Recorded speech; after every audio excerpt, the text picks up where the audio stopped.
Puji Tuhan, jumpa lagi dengan program Kita Diberkati. Haleluya, haleluya. Apa kabar saudaraku, kekasih di dalam Tuhan Yesus Kristus, dimanapun Anda berada. Saya percaya kita ada dalam perlindungan Tuhan, kita ada dalam penjagaan Tuhan, kita juga ada dalam penyertaan Tuhan. Itu yang menjadi doa saya buat kita sekalian dimanapun Anda berada. Puji Tuhan saudara. Nah, hari ini saya akan coba kita belajar bersama membahas satu topik yang sangat menarik, sederhana tapi luar biasa, dan biarlah ini boleh menjadi berkat buat kita dimanapun kita berada, saudara. Puji Tuhan. Sebelumnya jangan lupa like dan subscribe dan boleh di-share juga silakan, saudara.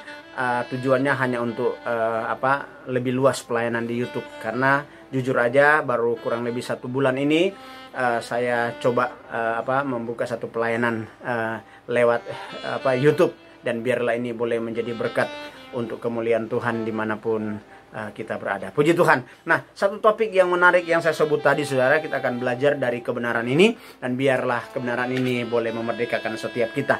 Nah, di dalam Yakobus pasal yang Yakobus pasal yang kedua, ayatnya yang ke-23, saya akan bacakan ayat ini, dan saudara boleh mendengar. Kalau ada juga Alkitab, boleh silakan buka Alkitab saudara dari tempat di mana saudara berada.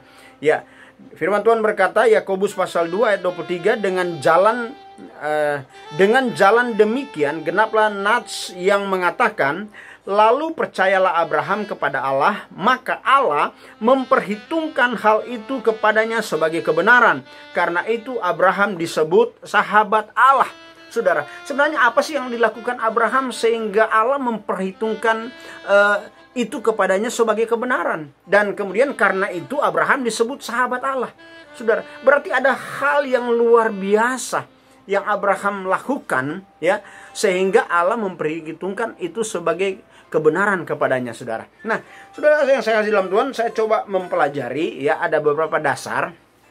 Pertama, pada waktu ada perintah Allah kepada Abraham untuk pergi ke satu daerah, ke satu wilayah yang Abraham tidak tahu, ya, wilayah itu di mana, ya, yang dia akan tujui dia nggak tahu, saudara. Tapi hebatnya, luar biasanya, Abraham itu tidak pernah membantah dan bertanya-tanya kepada Tuhan. Ya, dia nggak pernah ke negeri mana ya Tuhan, ke tempat di mana saya diperintahkan untuk pergi ke situ. Enggak, saudara. Yang ada, ini luar biasa, Abraham hanya mentaati saja. Ya, dia melangkah saja. Ya, karena dia percaya. Itulah iman. Iman adalah dasar dari segala sesuatu yang dia harapkan. Dasar juga dari segala sesuatu yang mata dia belum lihat. Dia belum lihat di mana ke tempat tujuannya, tapi dia tetap melangkah. Itulah iman, saudara. Ya. Nah, kemudian ada satu lagi, ya, Nabi Nuh. Ya, ada perintah juga datang ke Nabi Nuh untuk buat perahu atau kapal atau bahtera itu namanya, ya, di atas gunung, saudara. Saudara bisa bayangkan, secara logika itu nggak masuk, ya, akal sehat ini nggak masuk. Di mana-mana orang bikin perahu, bikin kapal, bikin bahtera itu di pinggir pantai atau di pinggir danau, supaya setelah selesai bahtera, kapal atau perahu itu tinggal didorong sedikit sudah ada di air. Ya, saudara tahu, pada waktu perintah itu datang kepada Nabi Nuh, zaman Nuh orang-orang itu mengolok-olokkan Nuh, bahkan menghujat Nuh, ya, memfitnah Nuh. Ini orang udah nggak beres ini, ya, udah crazy, udah gila kali ini Nuh ini, saudara. Itu pada waktu itu. Karena apa? Mereka tidak tahu apa yang akan dilakukan Allah.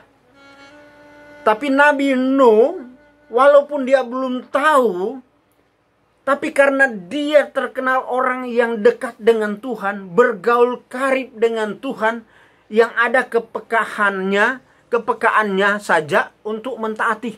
apa yang Tuhan perintahkan, saudara. Nah, ini dua kunci yang luar biasa. Abraham hanya taat, Nuh juga hanya mentaati, saudara. Akhirnya mereka berdua melakukannya itu tanpa ada cerita tanpa ada cerita untuk mereka itu bertanya-tanya kepada Tuhan atau juga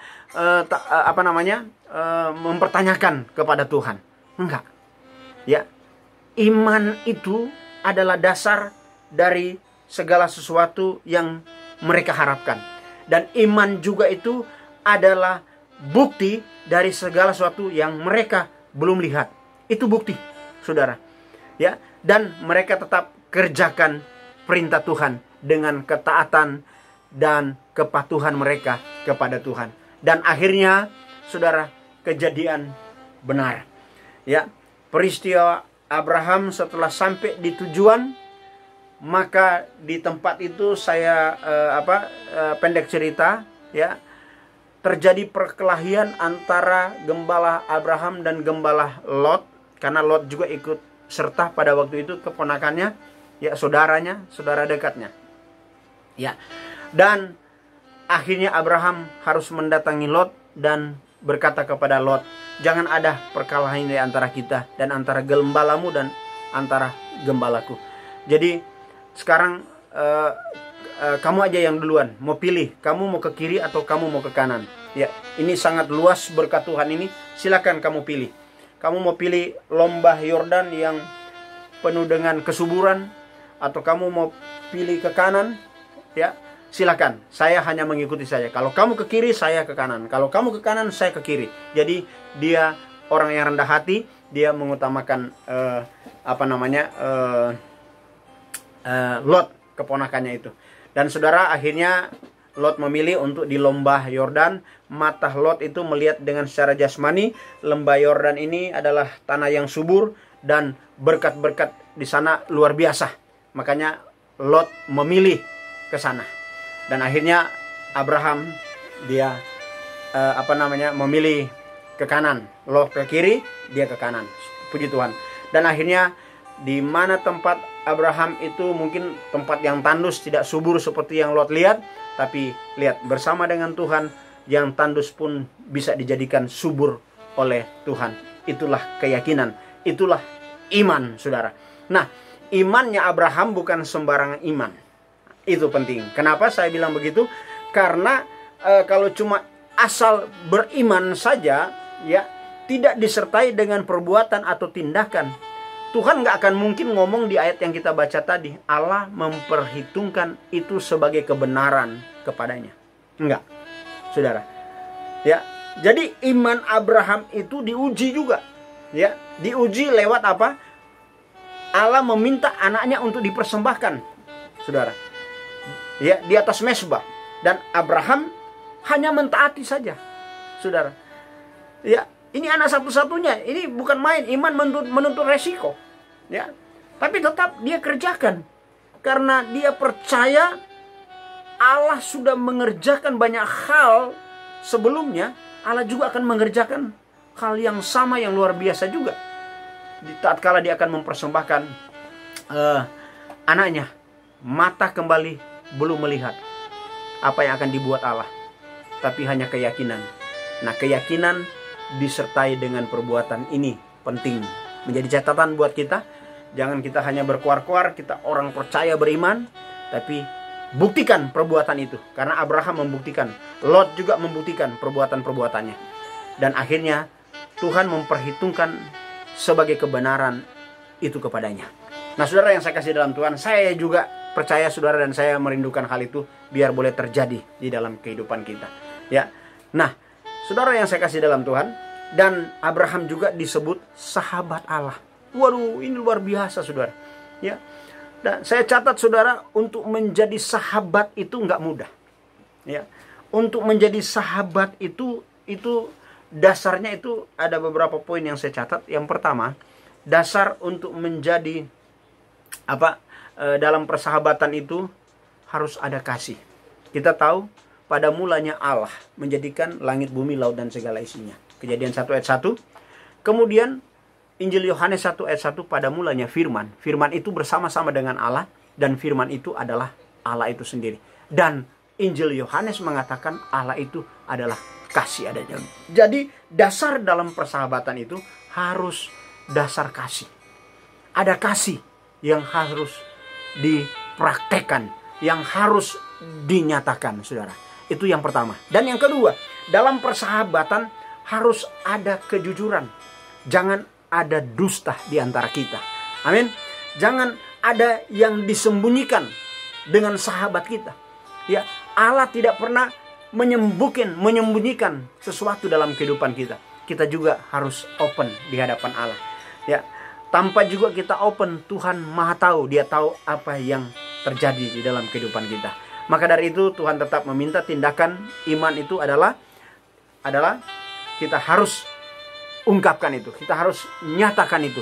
Supaya dunia tahu bahwa kita ini bukan orang-orang yang hanya beriman begitu saja dengan dasar kenal, dasar tahu.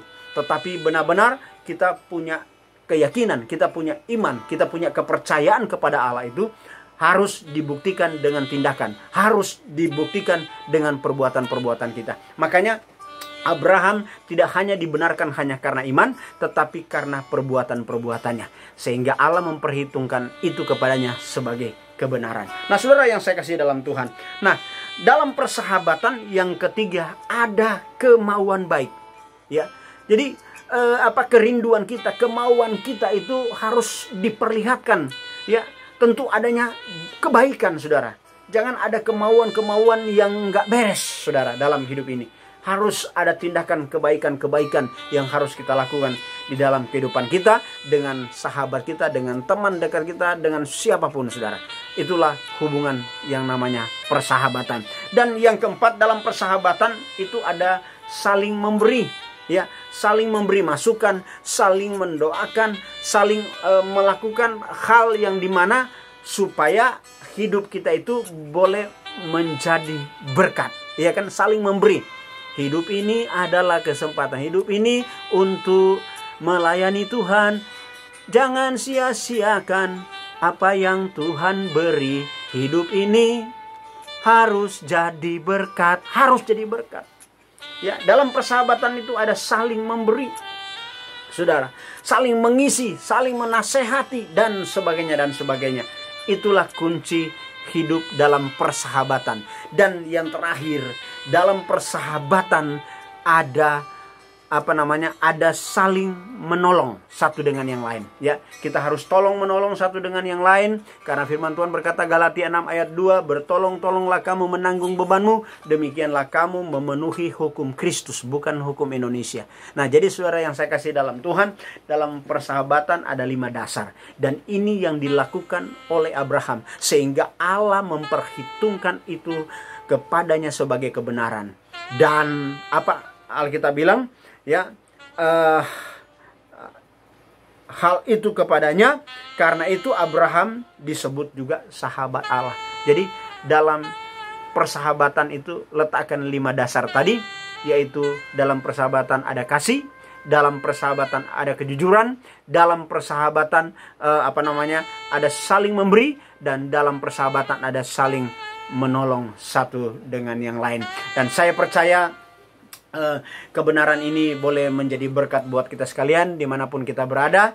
Dan dari tempat ini saya ucapkan berkat dalam nama Tuhan Yesus.